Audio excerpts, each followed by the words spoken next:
Hello students, मैं हूं प्रखर मिश्रा। आज ये मेरा पहला वीडियो है और मैं आपको बताना चाहता हूं, मैं एक सीरीज़ लेके आऊँगा जिसके अंतर्गत आपको सामाजिक विज्ञान के महत्वपूर्ण टॉपिक के बारे में, जितने भी टॉपिक बनते हैं उनके बारे में हम बात करेंगे, समझाएंगे आपको उनके बारे में, कैसे क्वेश्चंस बनते हैं और कैसे आप अच्छे से अच्छे मार्क्स कक्षा 10 में ला सकते हैं।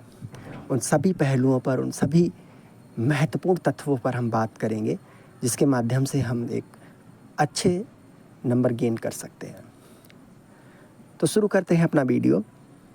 सबसे पहले आपकी स्क्रीन पर दिख रहा होगा एक मोटिवेशनल थॉट लिखा हुआ है। कहते हैं ना, बिना मोटिवेशन के तो आप जीवन में कुछ कर ही नहीं सकते हैं। इसीलिए ये थॉट शायद आपकी पढ़ाई को बूस्टअप करेगा, आपकी स्टडी को एक नई दिशा देगा। इसी सोच के साथ हम वीडियो को शुरू करते हैं। आज का थॉट है, जो बाहर की सुनता है वो बिखर जाता है और जो भीतर की सुनता है वो संभल जाता है। सुना होगा आपने। कहते हैं ना, मोटिवेशनल तो हम अंदर से ही हमें मिलता है, यानी कि मोटिवेट तो हम खुद होते हैं, कोई हमें पढ़ा नहीं सकता। हम खुद पढ़ते हैं और हम खुद ही अपने आप को संभाल सकते हैं। तो चलते हैं हम आज के अपने टॉपिक की ओर।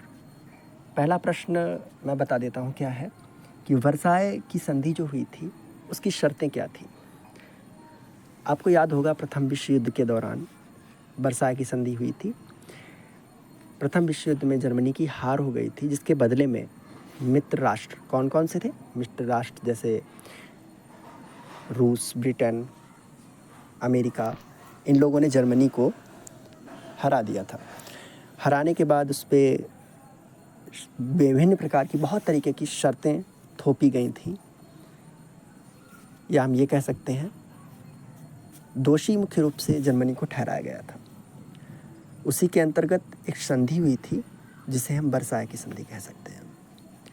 तो इस वर्साय की संधि के प्रमुख प्रावधान क्या थे, इसको हम देखेंगे। जैसा कि आप देख सकते हैं, इसमें लिखा है प्रथम विश्व युद्ध की समाप्ति के बाद फ्रांस के पेरिस में स्थित वर्साय के महल में 28 जून 1919, ये डेट इम्पॉर्टेंट है। डेट क्या है? 28 जून 1919 को यह अपमानजनक संधि हस्ताक्षरित हुई थी, यानी कि हस्ताक्षर किए गए थे। इसके बाद इसे जर्मनी पर थोप दिया गया।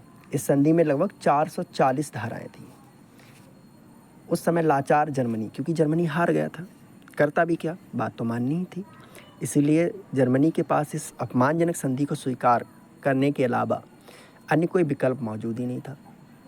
क्योंकि हार चुका था तो उससे तो बात माननी ही थी। तो मुख्य रूप से फ्रांस ने इसमें जो शर्तें, जो अपनी मनमानियाँ थी वो करवाईं। तो इसमें शर्तें कौन कौन सी थी, इसको हम कई भागों में बांट सकते हैं। जैसा पहला भाग दिया हुआ है, भौगोलिक प्रावधान।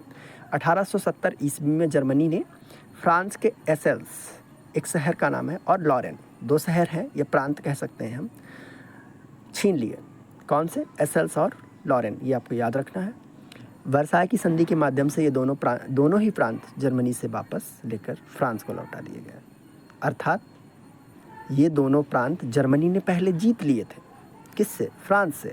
लेकिन जैसे ही संधि हुई वर्साय की, जीते हुए जर्मनी ने जीते थे फ्रांस से प्रांत, वो फ्रांस को वापस कर दिए गए। दूसरा, जर्मनी को बेल्जियम, पोलैंड और चेकोस्लोवाकिया जैसे नवनिर्मित राज्यों की स्वतंत्रता और संप्रभुता को मजबूरन मान्यता देनी पड़ी। जर्मनी उस समय का बहुत बड़ा देश, बहुत बड़ी शक्ति था, जो छोटे मोटे देशों को कुछ नहीं समझता था।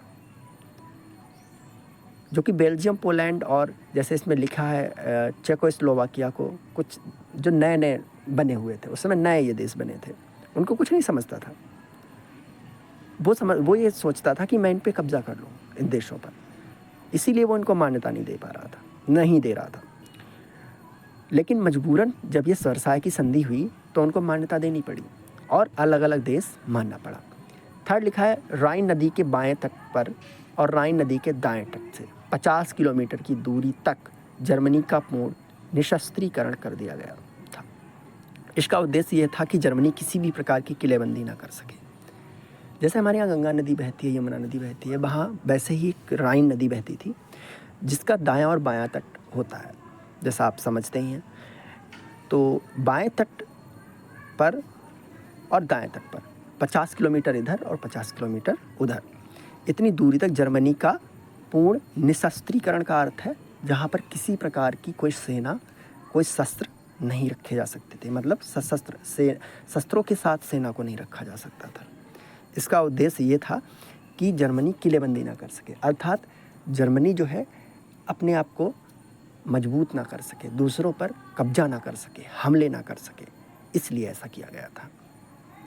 इसके अलावा लास्ट पॉइंट दिया गया है, नवनिर्मित पोलैंड राज्य की समुद्र तट तक पहुंच सुनिश्चित करने के लिए जर्मनी का डैजिंग बंदरगाह छीन लिया गया। जर्मनी में एक प्रसिद्ध बहुत अच्छा बंदरगाह जिससे कई प्रकार के व्यापार, सैन्य ठिकाना एक तरीके से हम कह सकते हैं, और एक मतलब महत्वपूर्ण सेना के लिहाज से और एक व्यापार के लिहाज से बंदरगाह था, डैजिंग बंदरगाह, उसको छीन लिया। इसके अलावा जर्मनी का मेमल बंदरगाह लिथुआनिया को दे दिया गया, डैजिंग बंदरगाह पोलैंड को और मेमल बंदरगाह लिथुआनिया को दे दिया गया। भौगोलिक प्रावधान के बाद अब हम सैन्य प्रावधान पढ़ते हैं कि इसमें और सेना के लिए कौन सी शर्तें लगाई गई, कौन सी सीमाएं बनाई गई।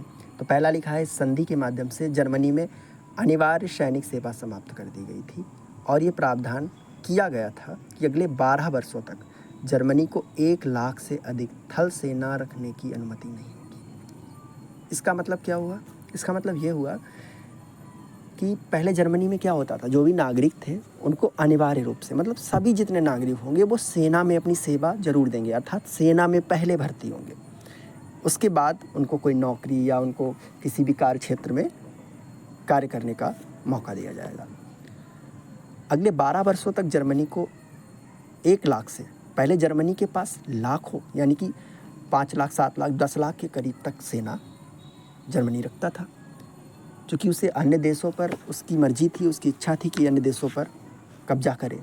लेकिन क्या किया गया, मित्र राष्ट्रों ने वर्साय की संधि से उस पर ऐसा नियम लगा दिया कि अगले 12 वर्षों तक आप 1 लाख से ज़्यादा सेना नहीं रख सकते, और वो भी सेना बहुत बड़ी मजबूत नहीं थी। ऐसे ही जो आंतरिक सुरक्षा कह सकते हैं एक तरीके से, जिस तरीके से हमारे यहाँ पुलिस होती है, उसी तरीके से बस ऐसा ही मतलब उसका रूप था।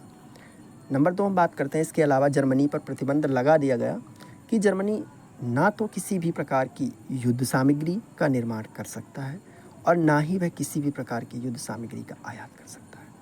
मतलब ना वो जैसे जंग लड़ने वाले जहाज हो गए या युद्धपोत हो गए या बंदूकें हो गई, मिसाइल्स हो गई या बहुत सारी ऐसी चीज़ें, गोले बारूद, तो इन चीज़ों का ना तो निर्माण करेगा वो और ना कहीं से मंगा सकता है, ना तो बना करके किसी को देगा, ना कहीं से लेगा, ना अपने लिए बनाएगा। ये ऐसा कर दिया गया। तीसरा लिखा है, जर्मनी के उत्तर में स्थित कील नहर।